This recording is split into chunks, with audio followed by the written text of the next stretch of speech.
Are you at the end of your rope? Oh, not enough, not long enough. Of course, today's idiom, Sharon Horne-Ellstrom here at your service. Our idiom today is at the end of your rope. Now, I don't know about you, but I have spent way too much time at the end of my rope, at the end of a rope, and it's always been my challenge to figure out how to make that rope longer, how to stretch that rope, how to move that rope, how to find some way to make that rope work for me in order to make sure that I don't hang myself and I don't make my situation, the situation I'm in that makes me feel like I'm out of options, because that's what being at an end of a rope means. It means that we feel like we're at our limit, that we're not capable of doing more, that we just don't know what to do, we don't know where to turn. And this is one of those idioms that, of course, I've used a gazillion times in my life. I don't know if the gazillion's an accurate technical term, but a whole lot of times, most of my life, I've heard it and I've felt it in many situations. And I suspect that you have too. Whenever we're trying to do something, and building a business is doing something for sure. Whenever we try to do something out of the ordinary, we run into situations where we're not sure what to do. There isn't a book. It's kind of like being a parent. There isn't a book, well, there are now, but when I was first a parent, there really weren't books on how to be a good parent, right? And how to be a parent. And the truth is, all of our little human beings are unique and special and different. So one person's way of dealing with their children and how they raise their kids isn't going to necessarily work for you. Same way with building your business. One person's way, one person's strategy, one guru's miracle method of building the super business of the universe isn't necessarily going to work for you. Yep, it worked for them and it worked for the people that they teach and that are attracted to it, but it doesn't guarantee it's going to work for you. Only you will figure out and know 100% what is going to work for you, and that's only after you've done it, right? It's amazing. We only know whether things are successful or not after we've actually been through, done them, and achieved the success that we want. So where does this "at the end of your rope" idiom come from?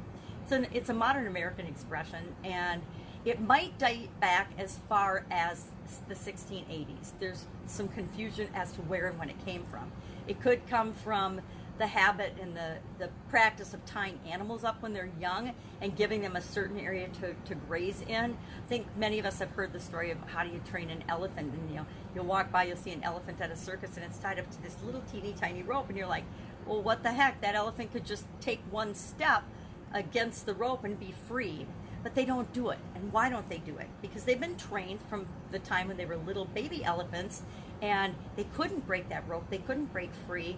They've been tethered and tied up to that rope to the point that at some point in their trying to escape, they just stop. They give up and they stop trying to break the rope, so that by the time they're an adult big elephant, they get tied or tethered to a beam or something, and they don't even try to escape because they've been conditioned to know that when they were little they couldn't do it, therefore they can't do it now.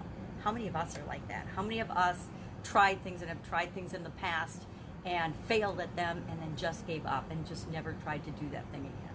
So it could come from that, practice of tying up animals, or it could be from when people would be thrown a rescue rope or something. Say somebody's drowning and you throw them a rope and they're right at the very end of it and they're just struggling to hang on. Or you throw them a rope and it's just a little bit shy of them and they don't have the strength to reach for the rope, to reach for it.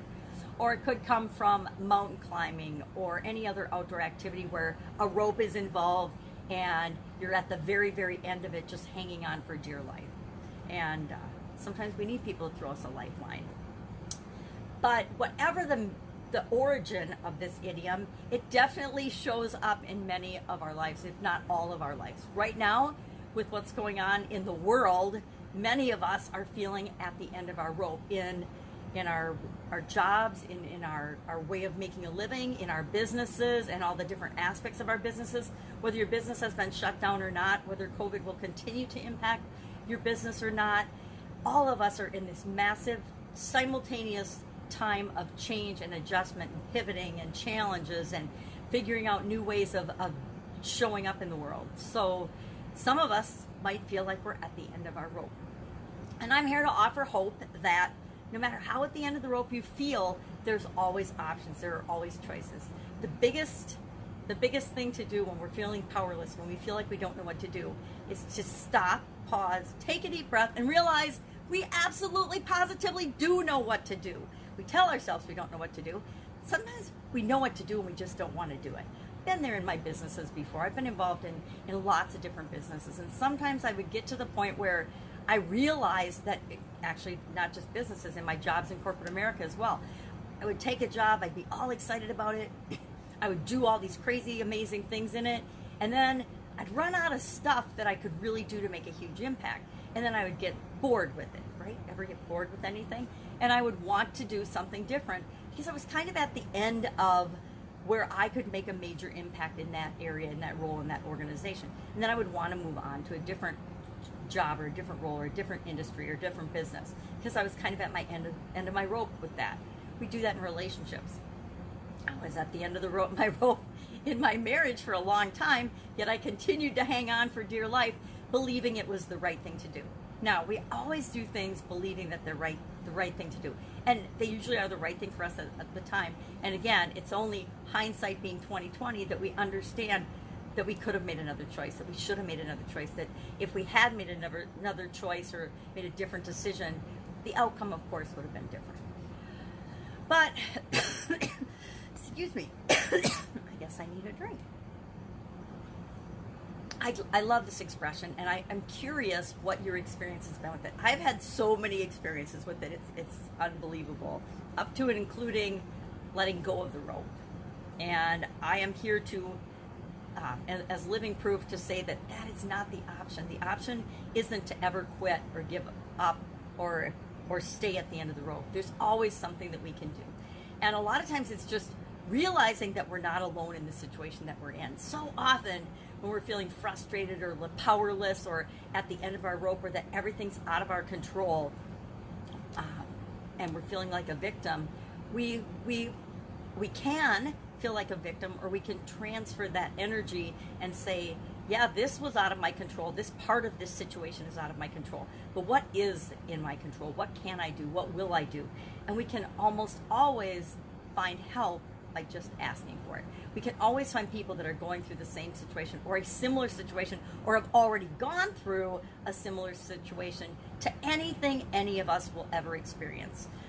It's pretty hard with the interconnectivity that we have in our world right now to think that we are the only person that has ever experienced a certain thing, that we are the only person that's been involved in a bad partnership, that we're the only person that's ever been divorced, that we're the only person that's ever been lonely or victimized or cheated or hurt or harmed in any way. So many other people have gone through and have survived and gotten through to the other side of almost any situation that we could possibly imagine, especially in our businesses, right?